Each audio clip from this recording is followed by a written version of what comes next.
காக்கும் தேவனாம் இயேசு கிறிஸ்துவின் நாமத்தில் அன்பின் வாழ்த்துக்கள். எரேமியா 15 நான் உன்னை பொல்லாதவர்களின் கைக்கு தப்புவித்து உன்னை பலவந்தரின் கைக்கு நீங்களாக்கி விடுவிப்பேன் என்கிறார்.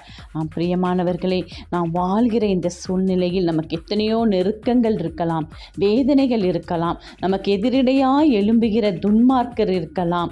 ஆனாலும் தேவாதி தேவன் நம்மை பார்த்து கூறுகிறார், நான் உன்னை பொல்லாதவர்களின் கைக்கு தப்புவிப்பேன் என்று கூறுகிறார். அது மட்டுமல்ல, பலவந்தமான மனிதர்களை உன்னை விட்டு நீங்களாக்கி விடுவிப்பேன் என்று சொல்கிறார்.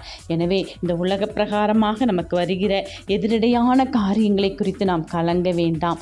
தேவாதி தேவன் இயேசு கிறிஸ்து நம்மோடு இருக்கிறார். அவரே நமக்காக யுத்தம் செய்து பொல்லாதவர்களை நொறுக்கி போட்டு பலவந்தர்களை அதமாக்கி போடுவேன் என்று கூறுகிறார். தேவன் நம்மோடு, பயம் வேண்டாம். ஆமென்.